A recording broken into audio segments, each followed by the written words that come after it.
भोपाल से प्रस्तुत हैं प्रादेशिक समाचार। मैं समाचारों के साथ बाबूलाल अहिरवार। अब समाचार विस्तार से। मध्य प्रदेश में 3 दिन के बाद झमाझम बारिश होने की संभावना। 24 घंटों में कटनी, रीवा, जबलपुर समेत 24 जिलों में अलर्ट जारी किया है। प्रदेश के विभिन्न क्षेत्रों में मौसम प्रणाली के सक्रिय होने से मध्य वर्षा की संभावना है। पिछले 24 घंटों में कुछ स्थानों पर अच्छी वर्षा हुई, लेकिन महाराष्ट्र, द्रोणा के कमजोर से बारिश की उम्मीद कम है। बंगाल की खाड़ी में एक चक्र बढ़ते दबाव के क्षेत्र में 14 और 15 जुलाई से अच्छी वर्षा की संभावना है। इन जिलों में मौसम विभाग का अलर्ट हुआ जारी। मध्य प्रदेश के मौसम विभाग ने नर्मदापुरम, बैतूल, रीवा, मऊगंज, सतना, छिंदवाड़ा, सिवनी, मंडला, बालाघाट, पन्ना, मैहर जिलों में गरज चमक के साथ तेज बारिश का अलर्ट जारी किया है।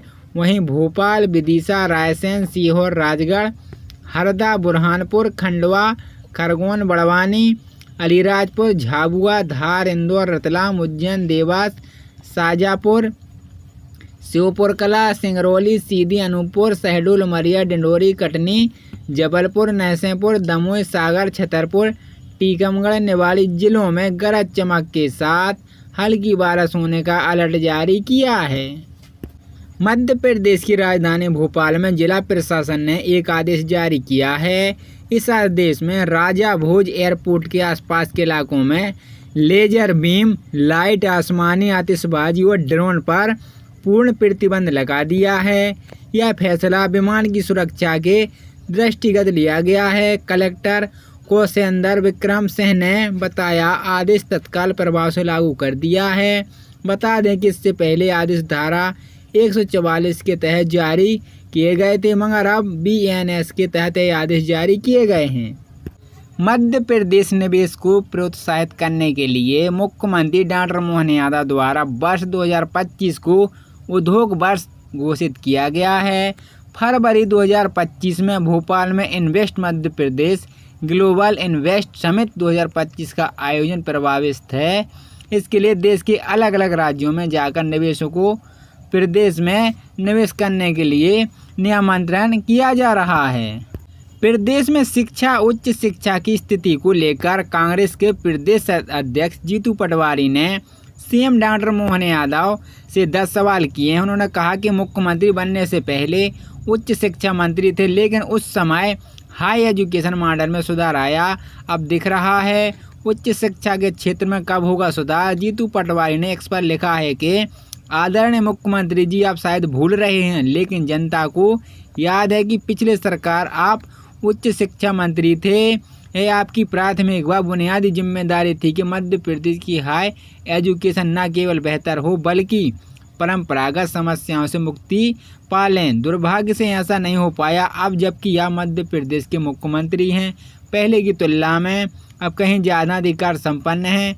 उम्मीद तो की जा रही है उच्च शिक्षा आदर्श भले ही न बन पाए, कम से कम इतना तो जरूर हो कि यह संकट का पर्याय बनने से बच पाएँ। प्रधानमंत्री नरेंद्र मोदी के नेतृत्व में केंद्र में तीसरी बार NDA सरकार बनी है। दरअसल फरवरी में लोकसभा चुनाव के कारण अंतिम बजट पेश किया गया था, लेकिन अब नई सरकार 23 जुलाई को वित्त वर्ष 2024-25 के लिए पूर्ण बजट प्रस्तुत करने की योजना बना रही है। जानकारी देने के वित्त मंत्री निर्मला सीतारमण के नेतृत्व में इस पूर्ण बजट को तैयार किया जा रहा है, जिसमें कई बड़े ऐलान होने की उम्मीद है। बेरोजगारों पर विशिष्ट ध्यान। दरअसल सूत्रों की मानो तो सरकार उन सभी मुद्दों को इस बजट में संबोधित करना चाहती है जिन्हें लोकसभा चुनाव में NDA के खास प्रदर्शन की वजह माना गया है।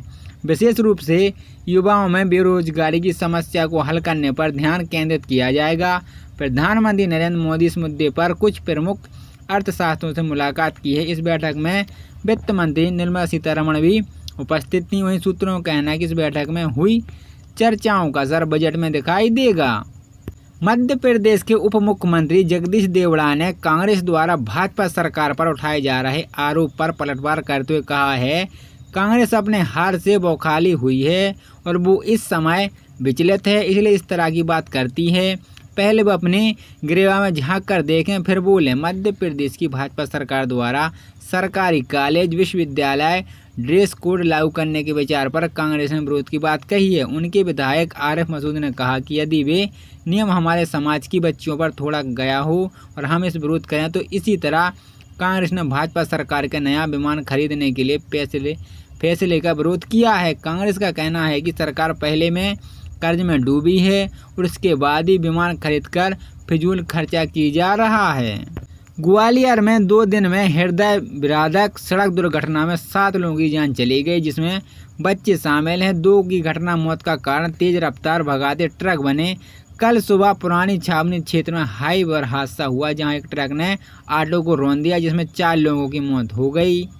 मध्य प्रदेश के दमा जिलों से एक सनसनी हत्या का मामला सामने आया है, जहां पर शराब के नशे में भिड़े 2 भाइयों की लड़ाई भीषण हत्या की बदल गई और इस हत्या के कांड के बाद इलाके में सनसनी फैल गई। क्या है पूरा मामला, बता दें कि जिले नोहटा थाना अंतर्गत आने वाले अभाना कस्बे में अहरवार परिवार के 2 भाई छोटू और हरिशंकर के बीच विवाद हो गया। दोनों शराब पीकर आए और इनमें से एक हथौड़े से पत्थर तोड़ने लगा। दूसरे भाई ने इसके लिए मना किया तो विवाद बढ़ गया। क्या गुस्से में आए आग बबूला हरिशंकर ने हथौड़े से अपने भाई के छोटू पर अनगिनत वार किए और इस हमले में छोटू के मौके पर ही दम तोड़ दिया।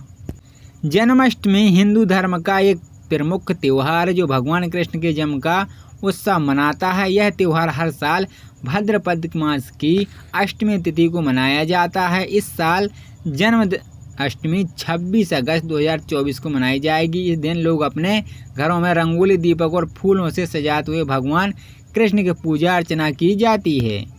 प्रदेश के रेल यात्रियों के लिए अच्छी खबर है। सावन के महीना शुरू होने से पहले ही भारतीय रेल ने भोपाल से महाकाल की नगरी उज्जैन के लिए स्पेशल ट्रेन चलाने का फैसला किया है।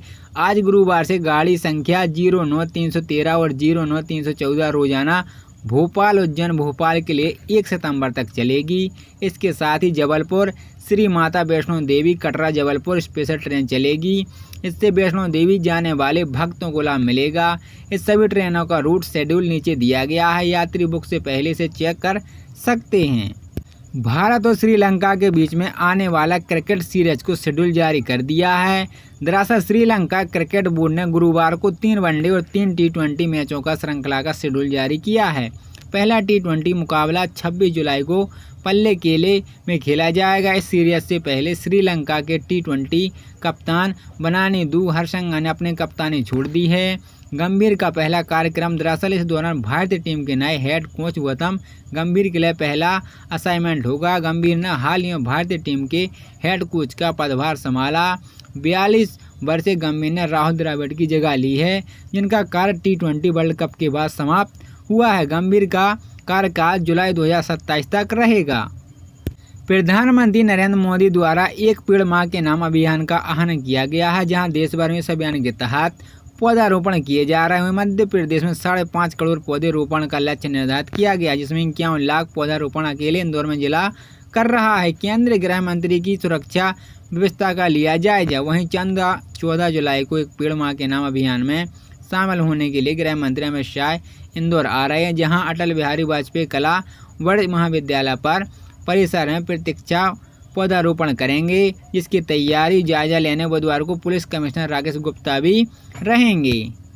मध्य प्रदेश के शासकीय कर्मचारियों के लिए महत्वपूर्ण समाचार। प्रदेश में सिंगल आय की सिफारिशों को लागू किया जाएगा। वित्त मंत्री श्री जगदीश देवड़ा ने यह बयान दिया है। कहा जा रहा है कि सिंगल आय की सिफारिशों को लागू होने के बाद मध्य प्रदेश में शासकीय कर्मचारियों की समस्याओं का समाधान होगा। 52 विभागों के लिपियों की वेतन विसंगति दूर होगी। मध्य प्रदेश शासन के अंतर्गत आने वाले समस्त 52 विभागों में लिपिक और चतुश्रेणी कर्मचारी कार्यरत, जिनके वेतन में विसंगति बनी हुई है। लिपिकों के वेतन की विसंगति 1984 से चली आ रही है।